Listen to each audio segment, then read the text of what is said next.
They surrounded her under the flicker of a lone streetlight. 6 men, voices low, footsteps echoing. Emily Parks stood frozen in that empty lot in Chicago, heart pounding, watching shadows close in. They thought fear would silence her. They had no idea justice was already burning in her bones. By the time one of them lunged, she moved, not as a victim, but like someone who had made peace with pain and chose to fight back. Before we dive deeper, let us know in the comments where you're watching from. We'd love to hear from you. And don't forget to hit that subscribe button so you never miss any of our upcoming videos. Under the glow of that single streetlight, Emily Parks was more than just a woman walking home late at night. She was the center of a storm she never asked for. Emily was the kind of woman people described as steady, reliable, someone who worked long shifts and still found time to help her neighbors carry groceries or watch their kids. She was confident in her steps, independent in her choices, and lived like many of us do, believing that hard work and good character would protect her from the ugliness of the world.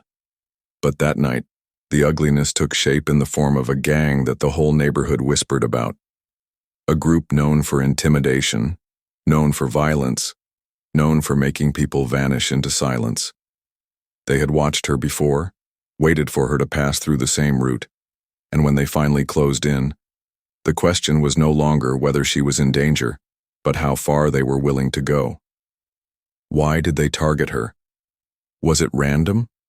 Or was Emily already marked in their eyes for something she did not even realize? How could a single woman fight back against 6 men who thrived on fear, men who were certain they held the upper hand? And perhaps most chilling of all, what twist in this story left even seasoned investigators stunned when the truth finally came out? These were the questions that would grip an entire community, questions that turned Emily's name into a headline and her courage into a legend. The answers, as you'll soon hear, would shock an entire community. Emily Parks lived a life that many would recognize as ordinary, yet admirable. She was 32 years old, working double shifts at a local hospital, where she balanced long nights of patient care with her dream of one day starting her own health outreach program for underprivileged families in Chicago. Friends described her as dependable, the one who always answered the phone at midnight, the one who showed up when others didn't. She lived alone in a modest apartment, decorated with family photos and vision boards filled with plans of returning to school, saving for a house, and maybe one day raising a family of her own. Every evening after work, she followed the same routine, leaving through the back entrance, cutting across the dimly lit parking lot to save 10 minutes on her walk home. To her, it was efficiency. To others, it was a risk she underestimated. The neighborhood whispered about the gang that lingered in the shadows, men in their 20s and 30s who seemed to thrive on fear. They were reckless and emboldened by a justice system that never managed to pin serious convictions on them, despite repeated arrests for assault, theft, and intimidation. Everyone knew their presence. Everyone knew their reputation. One friend had even told Emily not to walk that way anymore, cautioning her with the words, "That's not a safe area after dark." But Emily, ever practical and ever trusting in her own resilience, shrugged it off. To her, they were just stories, warnings that didn't apply to her. Yet each night she passed, the gang watched, calculating, underestimating her entirely. And as the days crept closer to that fateful night, the routine she thought was harmless became the very stage for a confrontation that would test everything she believed about herself, her safety, and her strength. She couldn't have known that the shadows trailing behind her phone screen that evening were no longer harmless. That night, the warning signs would no longer be ignored. The night that would change everything for Emily Parks began like so many others. She left the hospital exhausted, her badge clipped to her coat pocket, her phone in her hand as she scrolled through unread messages. The parking lot was quiet, the kind of silence that felt heavy, broken only by the distant hum of traffic blocks away. At first, she thought nothing of the faint footsteps echoing behind her. She had walked this path countless times, and the sound could have been anyone heading toward a car. But then came the second sound, low whispers, followed by laughter that wasn't friendly. Emily's pulse quickened. She looked up, realizing the lights above her flickered in and out, casting long shadows that moved closer. She tucked her phone away and picked up her pace, but the voices followed. Louder now, closer, deliberate. Within moments, she was no longer walking alone. When Emily reached the center of the lot, the figures closed in. 6 men stepped forward, spreading out until they had her surrounded.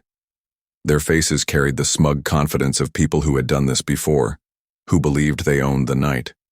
They taunted her with crude remarks, circling like predators sizing up their prey. One of them smirked as he stepped closer, telling her she shouldn't be walking there alone. Fear rose in her chest, but something else flickered in her eyes, a defiance that would soon define her. For a moment she stood still, calculating, measuring the danger, and in that moment, the gang made their mistake. They underestimated Emily Parks. When one of them lunged to grab her, Emily moved with a speed none of them expected. The first blow landed with precision, the kind of movement that doesn't come from panic, but from training. What they didn't know was that Emily had taken martial arts for years, a discipline she once used to manage stress and stay in shape. Now it was the only thing standing between her and catastrophe.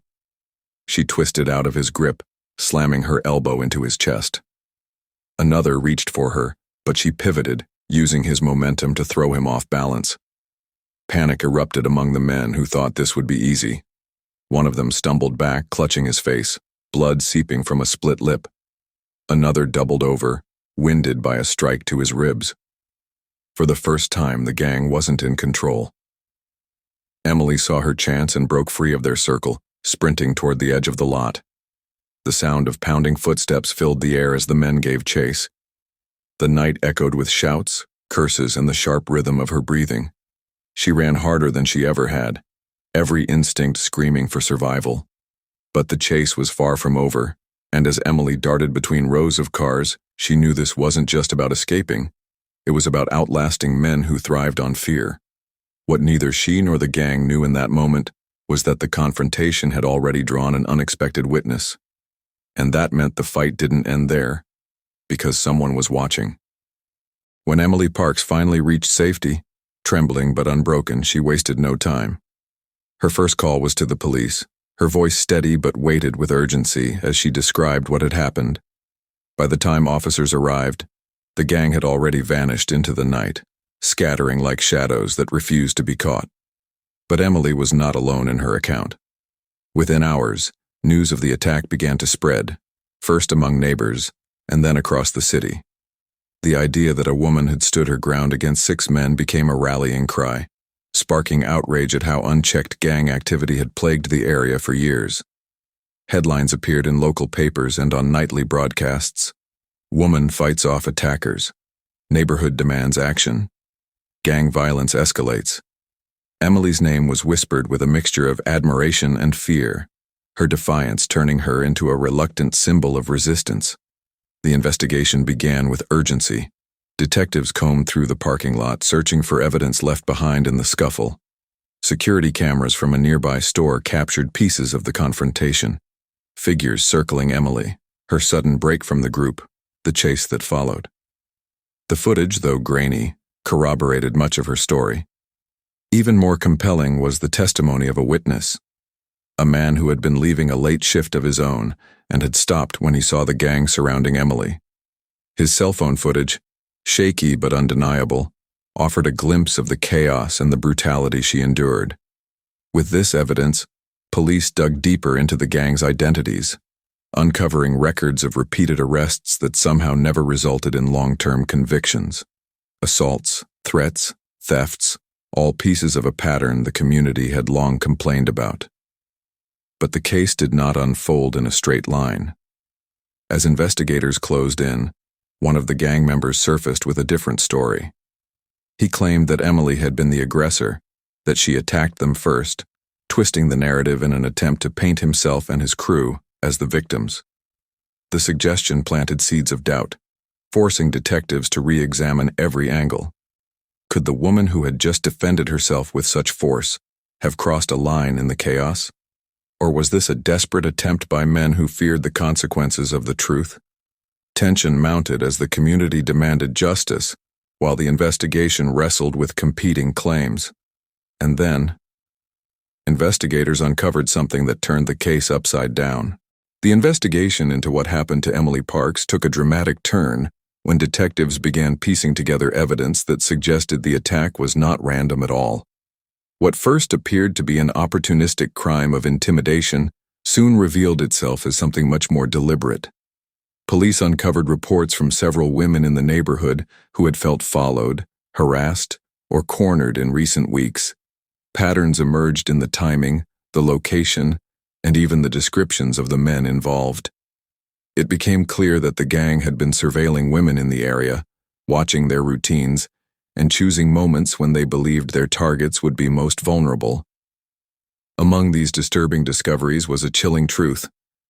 Emily had not been just another name on their list. She was targeted.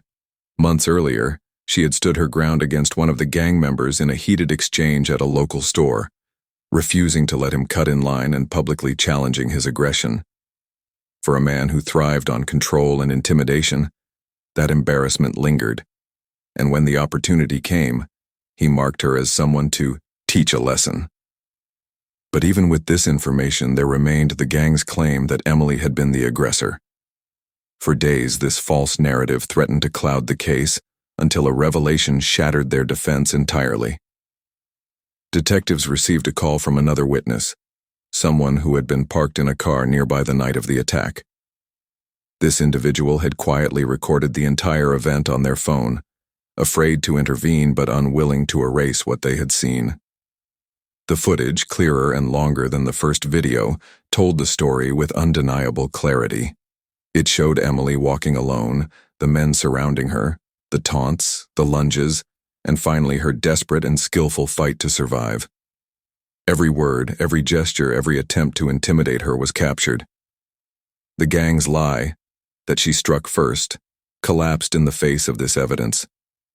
When the video played in the courtroom months later, the room was silent. Jurors leaned forward, eyes fixed on the screen, watching Emily's courage and the gang's cruelty play out in stark reality.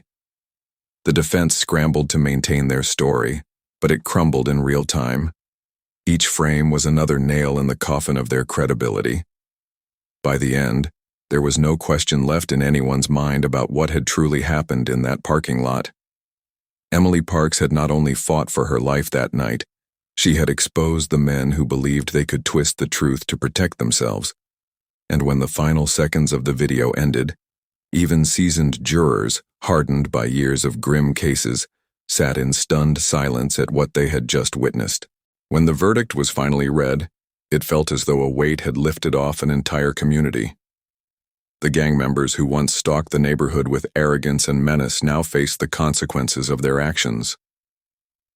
Emily Parks sat in the courtroom, her hands folded tightly in her lap, listening as guilty verdicts were handed down one by one. The jurors had seen the evidence, heard the witnesses, and watched the video that left no room for doubt. Justice, for the first time in years, seemed to have pierced through the fear this group had cast over the streets. Yet even in that moment of triumph, the story refused to close neatly. Two of the gang members slipped away before sentencing, vanishing from the city in the dead of night. Authorities searched, warrants were issued, but the men were never found. That haunting absence left a lingering question. Would they return? And if they did, would they seek revenge? For Emily, the knowledge that her attackers were not all behind bars was a shadow she had to live with. But what grew in the aftermath was larger than fear. Emily became more than just a survivor. She became a symbol of resilience. Neighbors who once whispered about the gang now walked taller, inspired by her defiance. Community leaders invited her to speak at gatherings about courage and preparedness. Mothers taught their daughters her name as a reminder that strength could come from the most unexpected places. Emily never sought fame, and she never asked to be a symbol. But her actions left a mark on everyone who heard her story. She reminded a city that sometimes courage is not loud.